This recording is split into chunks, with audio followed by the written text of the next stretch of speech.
All right, turning to our weather once again. Allison, I know we've been busy tracking all of these rough conditions out there. Both the Reds game has been suspended, and we mentioned earlier some of the driving out there, just not great conditions. Yeah, when you have rain coming down as heavy as it did and as short of a time as it did earlier today too, a lot of times it just doesn't have anywhere to go. So that's what ends up happening with our roadways, especially those major highways and thoroughfares, things like that.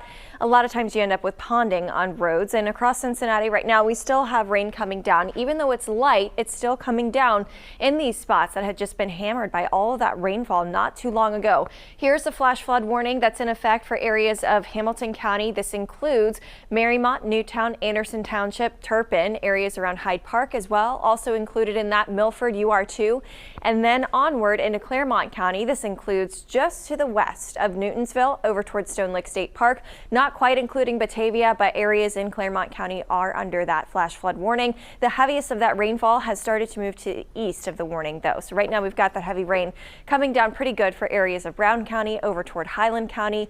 Newmarket seeing some of that heavy rain right now. On top of that, we also have heavy rain in Warren County, Lebanon, towards South Lebanon, and Morrow, all seeing some heavy showers moving through. Those downpours, thunder and lightning, that's all something that we're dealing with for areas seeing that heavy rain at the moment. It is starting to lighten up, but man, in the last 24 hours, most of this in the metro at least coming down in the last couple of hours. Areas out toward Highland County, you've seen the rainfall heavy early on this morning, but within the metro, we picked up estimated anywhere from 1.5 inches, closer to 2 inches in some spots, and even more than 3 inches in some areas where we are under that flash flood warning. And then areas around Colerain, the west side, up toward Forest Park, anywhere from 1.5 inches to 2 inches estimated on radar.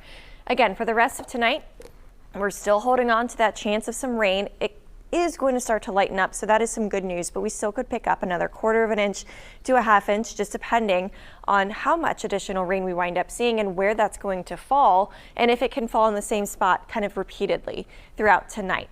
Again, I do expect it to be on the lighter side for the overnight hours, so that is some good news. And that flash flood warning only goes until about 12:45 tonight. So again, all things kind of showing me that things should start to improve as we hit daybreak tomorrow morning. But then tomorrow afternoon into tomorrow evening, it's still possible that we see more showers, more thunderstorms developing. And much like tonight, wherever we see those repeated rounds of rain moving in, that's where we're going to end up with the potential for some flash flooding, very heavy rain coming down on already saturated grounds from everything that we've seen today.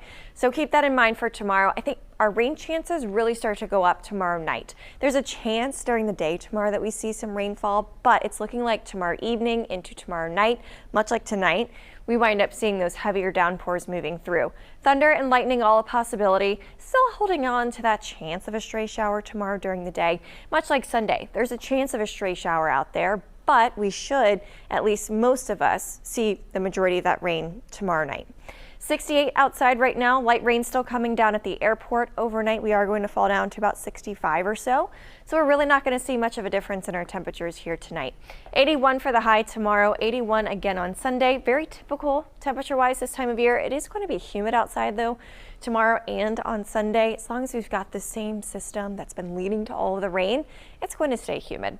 4:10 for the first pitch tomorrow, and mostly dry, but then by the time we get to the last out, again, there's that chance of some of those showers starting to pick up by the evening. So watching for that again tomorrow. Chris?